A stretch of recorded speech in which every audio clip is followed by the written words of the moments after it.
Bonjour, nouvelle émission à nouveau, hein, comme chaque semaine depuis quelques semaines. Je pensais pas faire de numéro cette semaine parce que il y avait pas grand chose qui me venait en tête et finalement, en fait, au fil des jours, j'ai noté quelques petites choses et ça va être notamment une vidéo un peu coup de gueule. Tout d'abord, désolé pour si jamais vous entendez de la pluie parce qu'il fait un temps de merde en face de moi. Pareil au niveau de la lumière, elle sera peut-être un peu moins bien que d'habitude. Mais bon, l'image, ça a l'air d'aller. Donc, tout d'abord, merci à tous ceux qui sont venus samedi 11 novembre. Dans les deux boutiques, on était fermés, enfin, on était fériés. Mais du coup, les deux boutiques étaient quand même ouvertes, comme la plupart des boutiques sur Dunkerque. Et Aventure Manga, on en a profité pour fêter les 1 an de la boutique. Donc on avait fait un petit déjeuner et tout au long de la journée on a fait une tombola.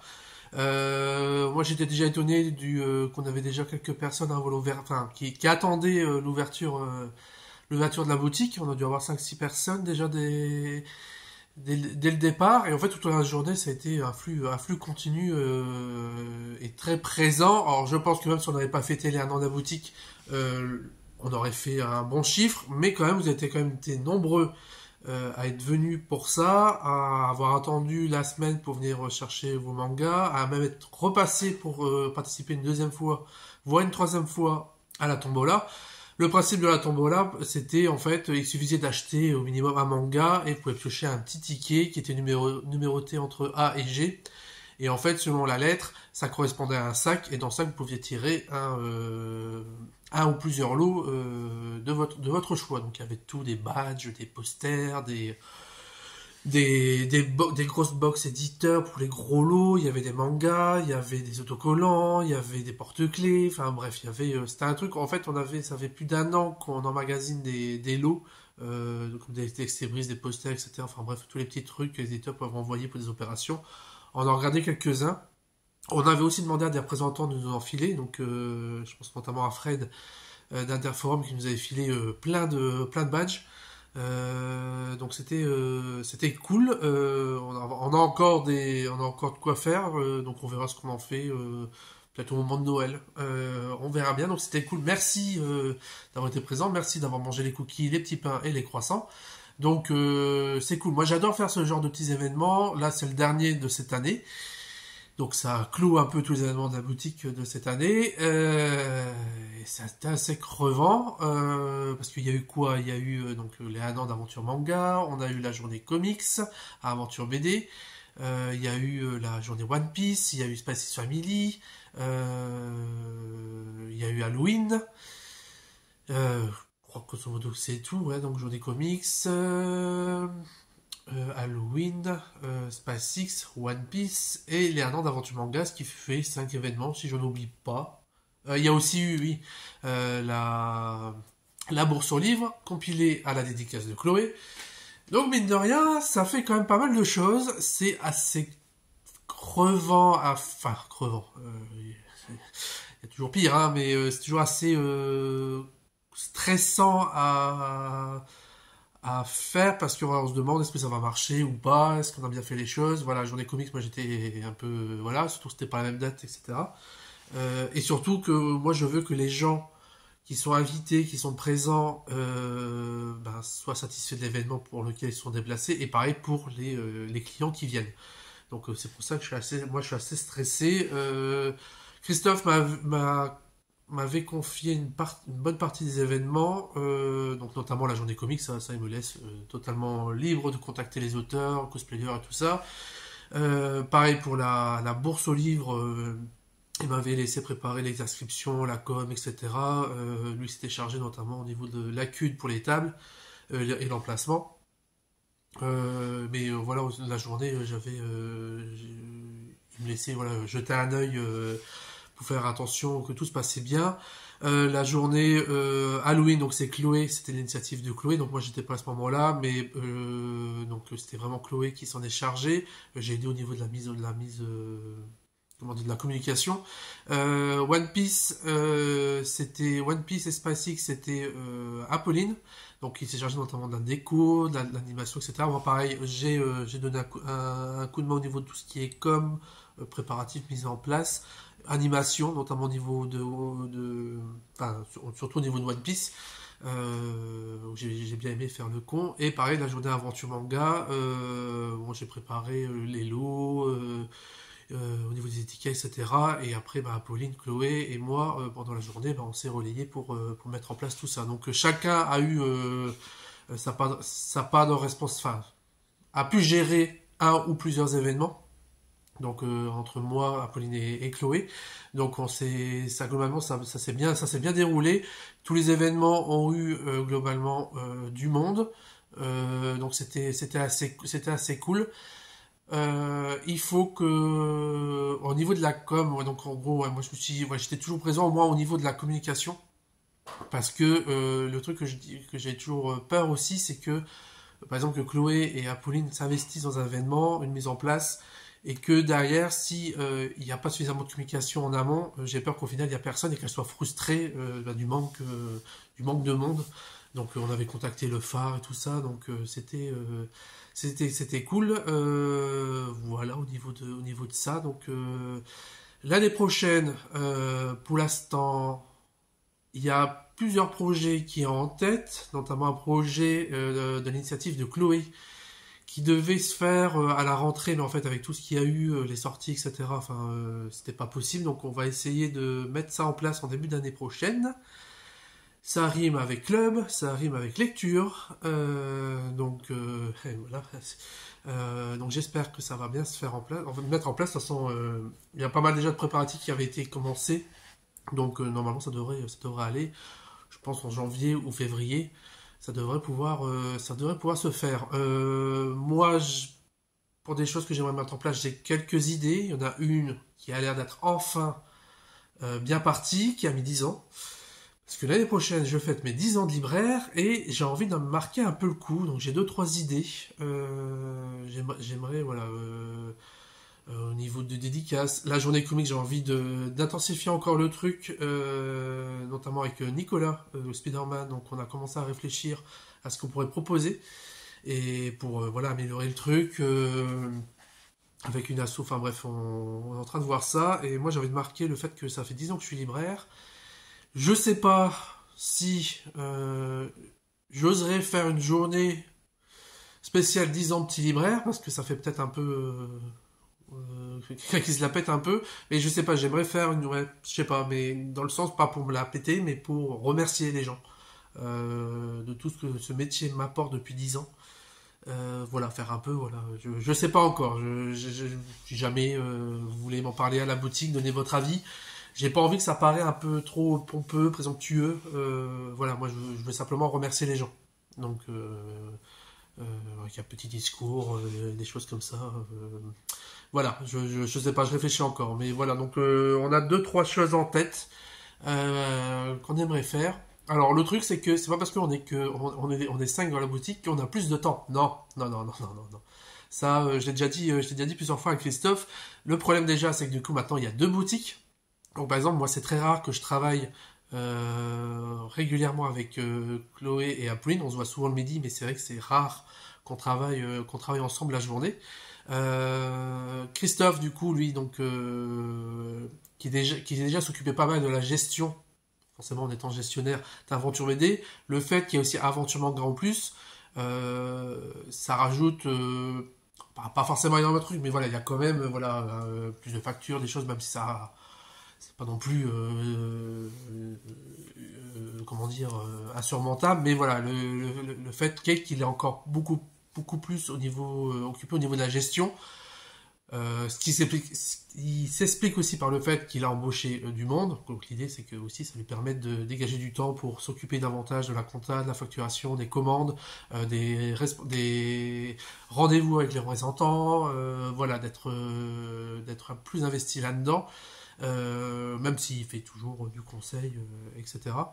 Mais voilà, donc du coup, même moi par moment, je dis aux filles, attends, quand on veut préparer quelque chose, faut imaginez que Christophe n'est pas là. Même s'il est présent, il est en réserve pour tout ce qui est voilà, gestion, compta, etc. Vous comptez qu'il n'est pas là. Max n'est pas tout le temps là non plus la semaine. En plus, il est étudiant. Donc il nous aide pour certains préparatifs, mais voilà, il n'est pas là non plus toute la semaine, tout comme Chloé. Donc au final, c'est pas forcément plus évident que ça que préparer des événements. Mais bref, voilà, on a tiré quelques leçons de certains événements, notamment au niveau de la préparation. Donc surtout Chloé et Apolline. Moi j'ai entre guillemets un peu plus d'expérience, donc je fais davantage attention au niveau du temps qui passe, et c'est vrai que j'ai à 2-3 reprises je leur ai dit faites attention, vous voulez faire ça, mais ça veut dire que c'est dans un mois, mais il faut commencer la com pour en parler au moins 15 jours avant minimum, donc finalement ça réduisait, et voilà, parfois elle se rendait compte, dit merde, on n'avait pas forcément eu le temps de faire exactement tout ce qu'elle voulait, mais c'est pas grave, globalement ça s'est bien passé, et puis il y a certaines choses qu'ils vont pouvoir faire l'année prochaine. Voilà, c'est des choses qu'on apprend. Moi, je continue à apprendre au niveau de la journée comics, au niveau de la com, au niveau des fêtes d'anniversaire, enfin bref. Voilà. Déjà 11 minutes que je parle là-dessus. Je pensais que j'allais pas parler grand-chose. Sinon, au niveau des boutiques, on commence à préparer Noël, hein, parce que on reçoit tellement de choses. Donc les retours, ça y va. Là, on passe à des retours de bouquins où ça fait à peine un mois qu'ils sont sortis. Ça se vend pas. Eh ben, on doit dégager parce qu'on doit faire de la place. L'idée, c'est pas d'avoir des piles par terre et de plus voir ce qu'il y a dans les boutiques. Alors, c'est triste, c'est malheureux, mais c'est comme ça. On a beau essayer d'être sélectif, il y a toujours des piles. Ça, c'est pas vendu. Ça fait un mois. On est au mois de novembre. Il faut virer parce qu'on a 15 piles derrière. Alors, tout dans la chaîne du livre, on se tire un peu... je vais en parler un peu plus tard. Du coup, on a reçu pas mal de coffrets, on a reçu même on reçoit pas mal d'intégrales, des anthologies, des nouvelles BD évidemment, des gros titres, Astérix, tout ça. Il y a Gaston qui arrive la semaine prochaine, des choses comme ça. Donc là, j'ai commencé à mettre les coffrets en vitrine. J'ai commencé, on va commencer à mettre la déco. Sur les réseaux, j'ai commencé à faire des posts idées cadeaux, notamment j'ai fait sur les calendriers qu'on a reçus en manga, j'en ai préparé sur les puzzles, parce que les éditeurs commencent à s'y mettre. J'ai fait sur... quoi sur les coffrets en BD, je crois que je l'ai déjà dit. Et je suis arrivé à un moment, j'en ai fait un en comics, je vais en faire d'autres en comics, en manga, etc. Et en fait, j'ai fait sur des gros formats en comics, et je me suis aperçu que c'était que chez Panini Comics. Et c'est là que je me suis rendu compte d'un truc que j'avais déjà en tête, hein, c'est que Panini, oui, là on va passer au coup de gueule, un peu facile, hein, je suis désolé, hein, mais voilà, je suis youtubeur maintenant, il faut faire le petit coup de gueule à Panini Comics, hein, voilà, comme tout bon youtubeur comics. Non, je déconne, hein, j'aime pas frapper pour frapper, mais bon, là, Panini quand même... Bon, après, vous êtes habitués, hein, je pense que personne va regarder la vidéo chez eux, et je pense qu'ils s'en branlent complètement, parce que quand on voit que les gens essayent d'être constructifs dans les commentaires sur leur page, alors pas toujours, hein, ça je suis d'accord, ça doit être très compliqué pour notamment ceux qui gèrent la page de Panini, avec les gens qui ne font que râler pour râler, mais il y a quand même dans l'eau pas mal de gens aussi qui essayent de faire des choses, d'écrire des choses construites. Et finalement, les réponses qu'on leur apporte, c'est pas Jojo. C'est toujours pour vous présenter un peu Panini Comics. Donc, il y a la licence, en gros, Marvel. Il y a deux petites licences, voilà. Il y a plusieurs formats chez Panini. Alors, on a le format intégral, qui reprend des séries par année. Donc là, par exemple, on a Conan 1980-82, avec l'équivalent des comics VO dedans. Donc ça, c'est cool, même si je trouve le tarif un peu cher, je crois qu'on a 32, 36 euros, je sais plus. C'est énormément cher. Moi, je les ai connus il y a 10 ans, c'était à 23 euros, je crois. Bon, oui, le papier, rendement, tout ça, ok. Mais bon, quand vous faites des rééditions où vous changez pas du tout la traduction, vous changez rien de spécial, peut-être vite fait la couverture, faut m'expliquer l'augmentation du coût. Enfin bref, les intégrales en soi, c'est une bonne idée. Le format est cool, c'est sympa. Voilà, le prix, c'est autre chose. Après, on a le format plutôt classique. Des séries en cours qui sont publiées. J'en ai oublié un, c'est le format Deluxe, qui a un format plus gros, un peu plus grand, qui réunit un peu plus de numéros. Donc là, en gros, voilà, c'est pour des séries qui sont republiées souvent dans des volumes un peu plus luxueux. Donc là, on est pareil à un peu plus de 30 euros. Là, je crois qu'on a 18 euros à peu près, il me semble. Voilà, donc on va dire un format intégral, c'est très bien. Un format classique pour les séries en cours et un format un petit peu plus beau, pourquoi pas. Après, on commence à passer à un format souple, avec des séries comme Miss Marvel, Morales, des formats un peu moins chers, mais qui sont publiés un peu en mode YOLO. On sait pas trop quelle série choisir. C'est peut-être un peu plus jeunesse, mais pas forcément. Voilà, là déjà ça commence, on se dit oui, mais non. Alors après, il y a un format qui est publié par personnage dès qu'il y a un film. Donc là, il y a Marvel, donc ils ont publié Photon. On a une histoire récente, ancienne. C'est un peu un fourre-tout. Ça n'a pas tant grand intérêt, vraiment, même pour découvrir le personnage. C'est même pas, ouais, donc la plupart, on en vend un ou deux. Hein, donc déjà, voilà. Après, je sais pas ailleurs, mais c'est pas fifou. Donc, allez, on va dire ok. Pourquoi pas? Ça fait déjà, voilà. Le format anthologie. Là, oui, ça marche bien. Je trouve que c'est plus intéressant que ce format-là, même si, hop là, c'est forcément celui les moins chers, mais bon, l'idée c'est peut-être aussi d'attirer des gens qui n'ont pas forcément les moyens, mais je trouve que c'est un peu plus fourre-tout. Je trouve que c'est plus mieux construit, donc ça montre l'évolution d'un personnage sur le temps ou un groupe de personnages. Donc là, Loki, parce qu'il y a une série saison 2 qui est arrivée, qui paraît qui est cool. Donc voilà, ça commence à faire. Après, le format ultra luxueux, omnibus. Voilà, donc ça, c'est les omnibus, c'est 70, 100 balles. Ça dépend du nombre de pages, etc. Globalement, là-dedans, vous avez l'intégralité d'un arc en atomes, parfois en plusieurs. Là, comme Ultimate Spider-Man, vous avez la série complète en plusieurs volumes. Donc voilà. Ensuite, une des dernières collections, on a les must-have. Les must-have, l'idée, c'est de regrouper des arcs qui ont marqué l'histoire des comics, qui peuvent être lus indépendamment et qui du coup permettre d'intéresser les gens aux comics. Donc généralement, moi, j'ai parfois tendance à conseiller les gens d'aller là-dessus. Ça leur permet pour généralement moins d'une vingtaine d'euros de se lancer dans un récit complet. Donc ça, c'est plutôt cool. Alors, moi, en gros, ça, must-have, ok. Omnibus, ok. Autologie, ok, ça fait 3. Donc là, c'est les formats qu'on voit régulièrement. Ça, fourre-tout, mais ça arrive que pendant les films. Donc allez, on va accorder Joker, ça marche. Ça aurait pu être une bonne idée, mais je trouve que le prix est pas intéressant, que c'est publié vraiment de manière un peu trop aléatoire. Moi, je préférais vraiment une vraie collection en souple, aller à 10 balles, comme ils faisaient avant en presse, mais voilà, à 10 balles sur des séries, et ça serait intéressant pour ceux qui voudraient se lancer à moindre coût. Le format classique, ok, et le format intégral, ok aussi. Bon, ça fait déjà 1, 2, 3, 4 avec les deluxe formats qui arrivent régulièrement, donc le format intégral, le format standard, deluxe et omnibus qui sont publiés assez régulièrement. Et après on ajoute à ça Loki, enfin le format anthologie, le format must-have, le format souple et le format, on va dire, des films. Donc ça commence à faire trop de collections. Même si elles sont pas tous aussi régulières, voilà, ça fait quand même beaucoup de collections. Mais ça, c'est pas fini, parce que là, on a reçu quoi? On a reçu, la dernière chasse de Kraven, en grand format. Alors, c'est pas un omnibus. J'ai oublié de parler les absolutes aussi, c'était des grands formats en coffret. Ça, en fait, c'est la même taille qu'un absolute, mais sans le coffret.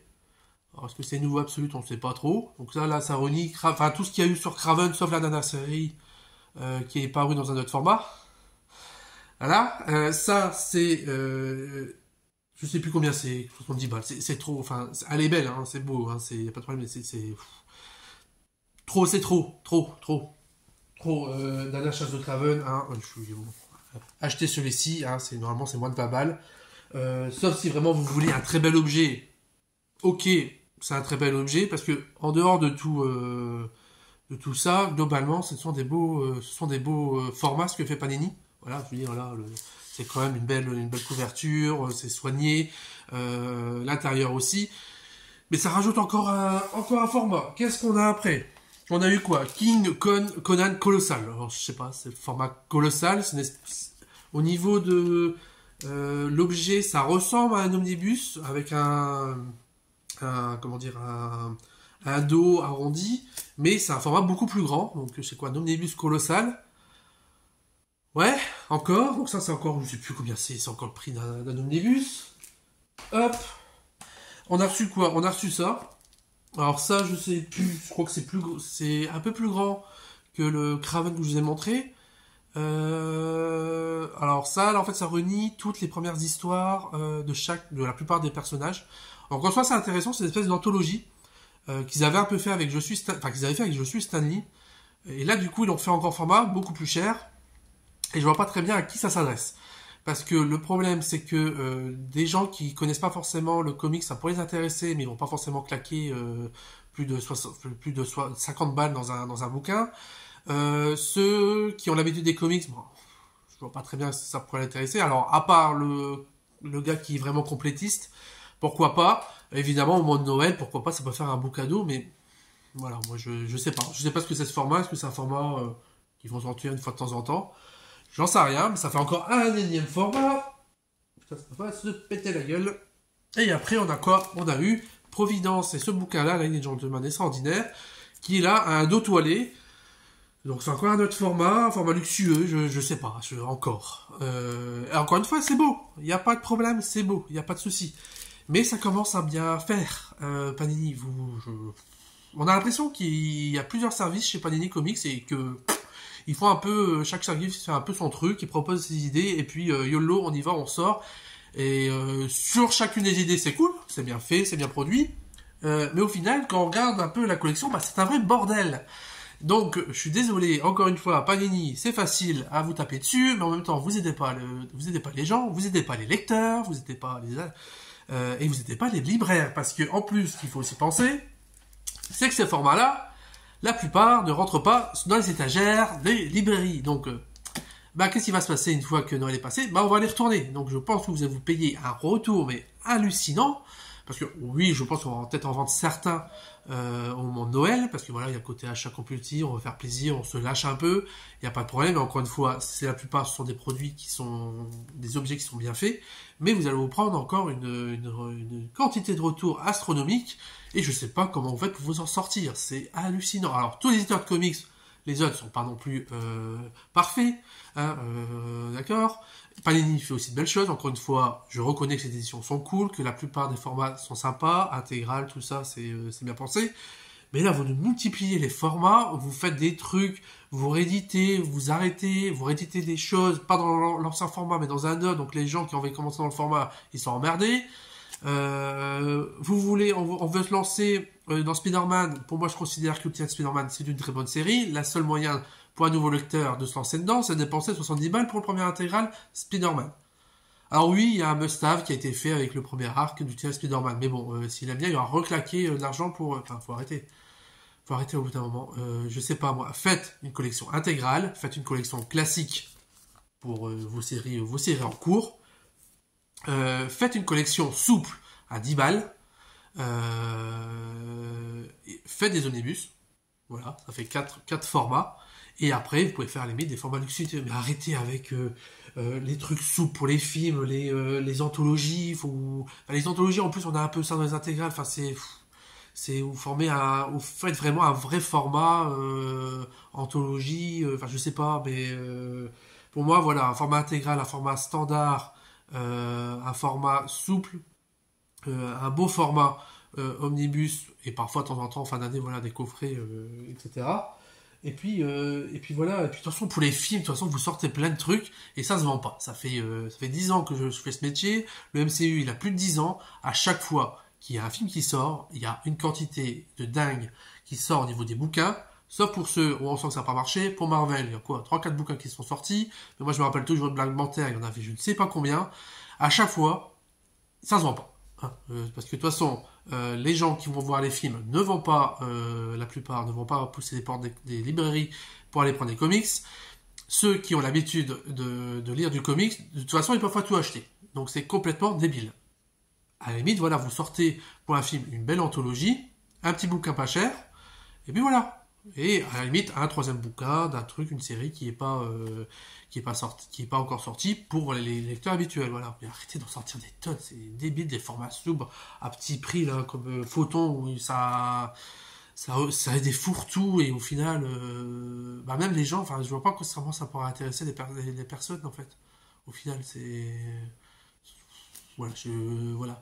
Donc c'est facile hein, de taper sur Panini Comics. Hein. Moi, je suis désolé. Hein, je reconnais que vous n'êtes pas non plus tout n'est pas acheté chez vous parce que globalement vous faites quand même il y a quand même des belles éditions, c'est sympa, mais on a l'impression qu'il n'y a aucune cohérence, que parfois vous sortez des trucs et les omnibus, mais c'est n'importe quoi. Hein. Avant les omnibus, ça arrivait en fin d'année, on en avait deux trois. Alors la sélection n'était pas toujours très cool. Et en fait, au fur et à mesure, dès qu'il y a Ultimate, Spider-Man, etc., ça a commencé à vraiment bien prendre. Et là, par contre, on en a eu, là maintenant, on a un, deux par mois. 80, 90 balles. C'est n'importe quoi. De toute façon, on le sait de la part des représentants, vous prenez des retours de dingue. Ah, forcément, hein, les gens ne peuvent pas. Déjà, le comic, c'est un public de niche, dans la niche de la bande dessinée. Forcément, le public déjà a du mal à se renouveler et le public qui existe, on a marre de claquer de l'argent pour des trucs. Oui, c'est bien, c'est sympa, savoir des séries, mais personne ne peut suivre. Donc voilà, donc ça c'était un peu le coup de gueule de 25 minutes. Alors évidemment, Panini n'est pas le seul là-dedans. En fait, il y a un gros problème dans la bande dessinée, mais ça fait des années que tous les libraires le disent. Vous pourrez en parler à votre libraire, il va vous le dire. Il y a une putain de surproduction. Oui, j'en crache, je poustillonne dans la bande dessinée. Là, grosso modo, en début d'année, on se fait un peu chier en termes de sorties. Il y en a, mais voilà, c'est globalement calme. Et par contre, à partir de septembre, ça y est, ça y va jusque fin novembre, on n'en peut plus, il y a 36 000 trucs. Alors oui, faut pas commander, machin, oui, enfin bon, on va pas se passer d'un Astérix, on va pas se passer d'un Largo Winch, on va pas se passer d'un Gaston, on va pas se passer d'un Alix, qu'est-ce que je regarde, on va pas se passer d'un Undertaker, on va pas se passer d'un Torgal, qu'est-ce que je vois encore, on va pas se passer de, je sais pas, enfin bref, on va pas se passer d'un Black Sad, on va pas se passer de quoi, on va pas se passer... Il y a tellement de trucs. Enfin bref, on va pas se passer du Game Mosso qui est arrivé en BD. Enfin voilà, j'en ai cité, je sais pas, 7-8 là, ceux qui sont arrivés dans la semaine ou il y a pas longtemps. Au bout d'un moment, enfin je sais pas, moi un Astérix, vous le sortez n'importe quand dans l'année, ça va se vendre. Hein. Alors oui, il y a l'effet Noël, famille, ok très bien. Pareil, le Black Sun, vous le sortez dans l'année, ça va se vendre aussi. Alors je sais pas, est-ce que ça vient des éditeurs, est-ce que ça vient des auteurs, j'en sais rien. Enfin, moi je pense que les auteurs d'Astérix, Black Sabbath, etc. Globalement, ils s'en sortent dans la BD, donc je suis pas certain qu'ils ont besoin absolument que ça sorte en fin d'année. Moi je me rappelais toujours d'une année quand on était dans l'ancienne boutique Aventure BD, je faisais les vitrines et à un moment je plaçais des BD chez Soleil et là c'était Arleston, Arleston, Arleston, Arleston. Il y avait 5 BD d'Arleston qui sortaient au même moment. C'est quoi l'intérêt? Ça noie le marché et c'est débile, c'est débile, c'est débile. De toute façon, on a beaucoup de lecteurs qui finalement, en fait, en fin d'année, ils achètent beaucoup de choses pour les familles, mais en fait pour eux, finalement, ils vont revenir en janvier, février, mars pour acheter des choses qui sont sorties entre septembre et novembre. Parce que voilà, ils peuvent pas tout acheter. Donc bon, bref, là c'est une bouteille dans la mer. Hein, aujourd'hui c'est l'épisode où je râle. Voilà, c'est gna, gna, gna. Voilà, faites un screen, faites un même. Mais voilà, faut aussi parfois gueuler. Alors oui, tout le monde se jette un peu à pierre, ce que je disais tout à l'heure dans la chaîne du livre, parce qu'on dit ouais les éditeurs. Tout le monde en fait a sa part de responsabilité. Je veux dire, il y a des auteurs qui exigent à être publié en fin d'année. Il y a les éditeurs qui veulent absolument être présents en fin d'année et donc ils noient un peu le marché sur les étalages. Il y a les libraires qui ils veulent pas, ils ont du mal un peu à choisir. Il y a le lecteur aussi qui demande des gros hits, des gros hits, des gros hits et qui s'intéresse même pas aux autres petites séries qui ont moins de lumière mais qui sont tout aussi bien. Bon voilà, chacun a sa part de responsabilité. Nous en tant que libraires, on doit être plus sélectif. On doit faire attention, mais même en faisant attention, voilà, encore une fois, on ne veut pas se passer de gros hits, parce que si on vendait que ce qu'on aime, on fermerait, hein, parce que moi, il y a plein de séries, je suis pas spécialement un grand fan de Black et Mortimer, mais là, on a eu le hors-série Black et Mortimer qui est sorti, Eh ben oui, il faut l'avoir. Pareil, le Astérix, je suis pas très fan. Pas avoir Astérix dans une boutique de BD, ben, c'est complètement con. Je suis désolé. Hein. C'est voilà ceux qui considèrent non, je ne vendrai pas ça. C'est trop, c'est trop mercantile, machin. Va changer de métier. Je suis désolé les gars. Le métier de libraire, oui, on est passionné très bien, mais si on veut continuer à le faire pendant des années, l'idée c'est aussi de gagner de l'argent. Oui, j'ai dit lui un mot, mais je suis désolé, le but c'est ça. Moi, je vois toujours, il y a des séries dont je suis pas très fan, par exemple en jeunesse, je sais pas, des séries qui sont... l'éditeur aime bien dire que c'est typé fille dans des connexions vraiment, voilà, avec tous les marqueurs qui sont considérés comme filles, le rose, etc. Que moi j'ai beaucoup de mal, je n'aime pas, mais d'un côté, je vois ça aussi comme un premier appel, c'est-à-dire que quelqu'un qui va venir pour cette série-là, qui va me demander après, vous avez autre chose, bah là je vais lui conseiller des choses que j'ai à mon sens préférées. Même si encore une fois, à mon avis, il faut pas mieux que notre. On peut aimer les sisters, etc. Il n'y a pas de problème. Studio Danse, tant mieux tant qu'on s'éclate, Mister Get, enfin voilà, j'en vois plusieurs. Bah, moi c'est pas ma cam. Je préfère conseiller des choses comme Bergère Guerrière, le Grimoire Delphi, enfin les Cadettes de Cerise et autres. Donc voilà, voilà. C'était un peu le petit râle et je suis déjà à plus de 30 minutes, hein, c'est pas grave. Sinon, rapidement, on va finir sur les lectures. Alors, il y a eu plusieurs choses qui sont sorties. Alors, j'ai pas forcément tout lu, mais j'ai pas mal parcouru. Il y a eu les webcasts qui sont sortis chez Urban. Donc là, l'idée, c'est de capter le public un peu nostalgique. Donc, notamment avec Jim Lee. Entre autres, j'avais lu les numéros il y a un moment parce que j'avais réussi à choper les versions postillon, les versions presse. C'était plutôt cool, mais voilà, très typé 90. Voilà, mais j'ai reparcouru, ça se laisse encore bien lire. Et puis graphiquement, c'est plutôt cool. Donc voilà, donc ça ils ont sorti les deux tomes. Donc je vais plus les mettre au bout d'un moment. Qu'est-ce qu'on a eu? On a eu chez Vestron, je sais plus quand c'est sorti, je sais plus si c'était cette semaine, enfin bref, je l'avais, le scénario original des Tortues Ninja, que j'ai parcouru, que j'ai pas vu pour l'instant grand chose au niveau des changements, mais voilà, l'édition est toujours assez cool, on a les crayonnés, donc ça c'est plutôt sympa, une version noir, enfin noir et blanc, enfin, c'est plutôt cool, c'est pas mal, il y a pas mal de choses qui sortent sur les Tortues, donc chez Vestron et chez High Comics. Moi, c'est surtout que j'ai noté, c'est l'arrivée de la nouvelle intégrale des Power Rangers, qui laisse. Donc, Vestron, en fait, publie pas mal de séries Power Rangers. Et en fait, celle-ci, c'était la série qui avait été initialement publiée chez Glénat Comics. Il y a eu que 4 tomes, et après, ça s'était arrêté. Et Vestron, quand ils avaient repris la licence Power Rangers, ça veut dire on va recommencer à partir du nouveau numéro 1. Donc, après cette série-là. Et ils avaient dit, bon, pour l'instant, on va pas la publier. On verra bien. Heureusement, le succès est au rendez-vous. Du coup, ça y est, il republie sous forme d'intégrale et c'est très cool. On a même un petit marque-page. Donc voilà, donc c'est pas du papier glacé, c'est un petit format, c'est leur format habituel. Et c'est très très cool, je crois que c'est 22-23 euros. Donc voilà. J'ai eu un message, je ne sais pas. Hop. Bref, on verra ça après. Donc voilà, donc c'était tout pour aujourd'hui, 32 minutes, un épisode plus long, hein, voilà qu'on gueule, voilà. Bon, j'essaie comme d'être constructif, non Panini ne fait pas que de la merde non plus, mais au niveau d'édition, il publie trop de choses, et je sais plus, il y avait eu un mois, on avait eu, je sais plus, on regardait les nouveautés avec leurs représentants, je crois qu'il y avait 40 ou 50 comics en un mois, Panini Comics, c'est n'importe quoi. Mais voilà, tous les éditeurs sont un peu concernés et c'est toujours un peu le bordel, notamment en fin d'année.